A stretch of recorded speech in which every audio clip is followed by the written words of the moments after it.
Leões Chrysler aqui e no vídeo de hoje a gente vai falar da parte 3 de O Mundo Sombrio de Sabrina, porque a Netflix me concedeu os 3 primeiros episódios e é por isso que esse vídeo tá saindo hoje e não vai ter spoilers, porque a série ela só estreia no dia 24 de janeiro e vocês sabem que eu vou trazer muito conteúdo aqui pra vocês, então olha, pra não perder nada, se inscreve e clica no sininho pra receber notificação pra quando tiver um vídeo novo, que eu sempre trago as novidades em primeira mão aqui pra vocês.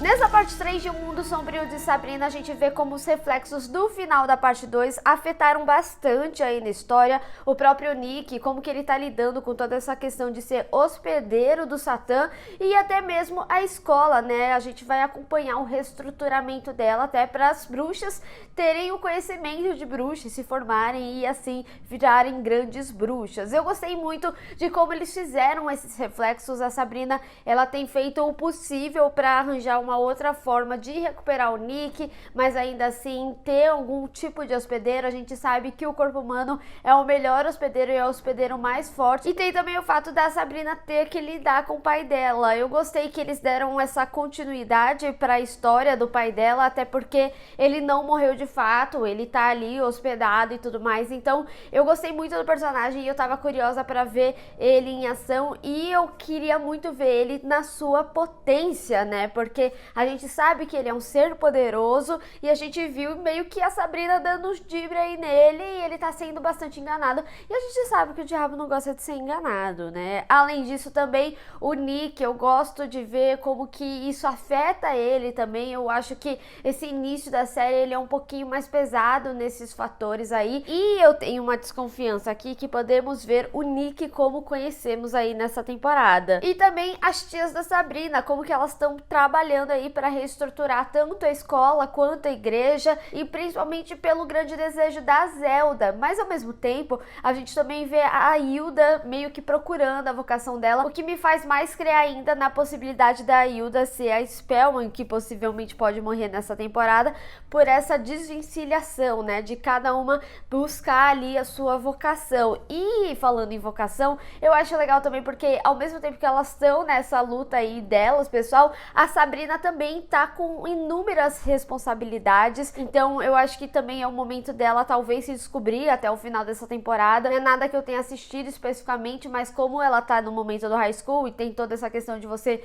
decidir o que você quer fazer aí da vida, a gente pode imaginar que talvez nessa narrativa aí a Sabrina também acabe encontrando a vocação dela. Mas também não significa que a história da Hilda e da Zelda vão ser contadas separadas, muito pelo contrário, porque eu acho que elas têm uma grande responsabilidade aí com todos os sacerdotes da igreja e os reflexos de tudo que aconteceu.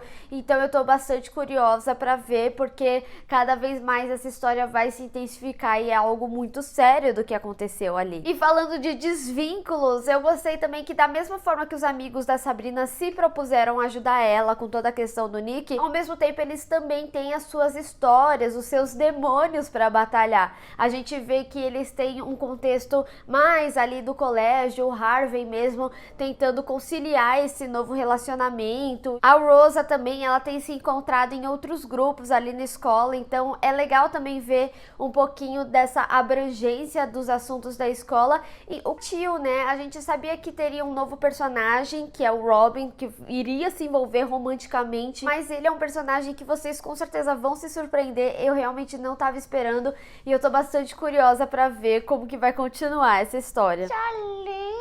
E também todo o envolvimento da Miss Wardle nessa história, os reflexos da Lilith ter utilizado do corpo dela. Inclusive tem uma pergunta que vocês me fizeram, que é por que a Madame Satã continuou com o corpo da Miss Wardle, mesmo depois de ter devolvido ali pra Terra. Essa pergunta, ela é explicitamente respondida na série. A própria Sabrina faz as perguntas, vocês vão ver, mas enfim, eu gostei de como eles estão desenvolvendo o arco dela aí. Mas como eu falei, a gente tem personagens personagens novos e nessa parte 3 de O Mundo Sombrio de Sabrina tem muitos personagens novos, principalmente porque essa parte 3 ela acaba envolvendo um pouco mais sobre o inferno, então a gente tem uma abrangência aí da mitologia e dos seres também. E justamente por ela acabar trazendo mais criaturas, eu preciso dizer que a parte 3 de O Mundo Sombrio de Sabrina acaba deixando a desejar em algumas questões de produção e efeitos aí dessas criaturas. Lá na parte 1 eu tinha falado que eu gostava muito que essas partes mágicas,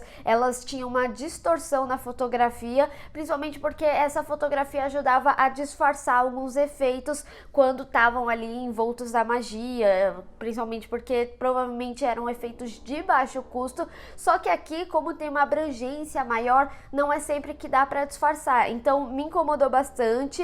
E inclusive tem um certo momento que a Sabrina tá ali numa quest e aí tem uma porta com os tijolos em volta e você consegue ver que o tijolo é de isopor, então eu acho que é um pouquinho problemático, assim, não tem problema você fazer uma coisa com isopor, porque afinal tem muitas cidades cinematográficas que eles constroem dessa forma realmente, mas o problema realmente tá em como eles disfarçam que aquilo é um efeito prático ou coisa assim, e aqui ficou muito explícito. E falando em personagens novos também, o Caliban, ele é um personagem que ele vai ter mais destaque do que eu imaginava, eu acho que pode ser mais explorado ainda sobre a história dele, por enquanto tá meio introdutório, existe um mistério aí no ar. Coisa que me incomodou bastante e eu preciso dizer aqui é que eu percebi assistindo aí esses episódios que o Roberto Aguirre Sacasa, ele tem uma certa limitação criativa, porque ele acaba reutilizando alguns aspectos que são trabalhados em Riverdale para Sabrina, mesmo que converse, né, dos dois universos, ambos são da Arte Comics. Como eu falei na minha análise de trailer, eu imaginei que a parte 3 de O Mundo Sombrio de Sabrina teria um envolvimento musical maior, me faz pensar sobre qual rumo que O Mundo Sombrio de Sabrina pode tomar, até porque uma das coisas que mais me impressionou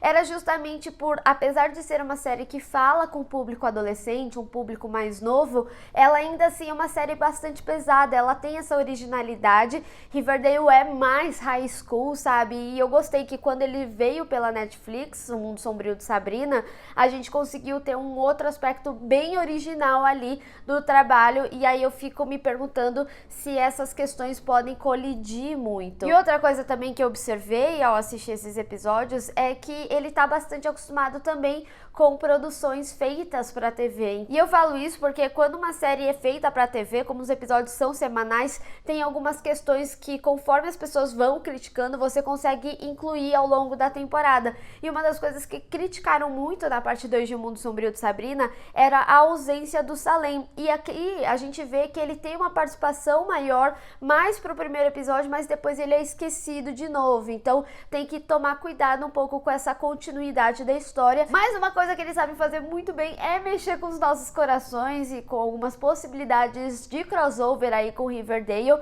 E aqui as referências elas ficam mais explícitas. Teve uma referência que eu particularmente gritei enquanto eu tava assistindo. E falando em referência, Sabrina sempre trouxe um contexto bíblico para a história dela e eu sempre tento trazer esse contexto aqui nos vídeos para vocês. Mas ao longo dessa temporada, como tem um envolvimento maior de outros seres e tudo mais, eu acredito que pode ser que essa temporada acabe tendo um envolvimento maior sobre o inferno de Dante, e é muito legal porque ao mesmo tempo que tem um contexto sério, ainda assim tem um envolvimento da comédia, e essa parte da comédia, mesmo que Sabrina tenha esse tom mais dark, eles sabem fazer muito bem. Inclusive ao longo aí desses episódios eu vi várias piadas sobre mortais, eu gostei muito, então o texto deles é muito bom nesse aspecto. E outra referência que eu acredito que eles vão desenvolver também é Carcosa, que é do Lovecraft. A gente sabe que o Roberto Aguirre Sacasa utilizou bastante Lovecraft em Riverdale, mais precisamente na terceira temporada, com toda a questão do Rei Gárgula. Então, por isso que eu falo, né, eu acho que ele aproveita algumas questões da pesquisa dele. A gente já tinha sentido isso quando o Riverdale trouxe um tom mais dark, mais sombrio por causa de Sabrina, e agora aqui tá acontecendo meio ao contrário, ele utilizou algumas referências do que ele usou para a terceira temporada de Riverdale para essa parte 3 de O Mundo Sombrio de Sabrina. Então, fãs de Lovecraft que gostam desse tipo de referência, eu acho que vai ter um aprofundamento aí sim. E a gente também vê a Rosa usando mais os poderes dela. Eu gostei muito de como foi trabalhada elogiado aqui, as transições são muito bem feitas e eu espero que eles explorem mais isso aí nessa parte 3 de O Mundo Sombrio de Sabrina.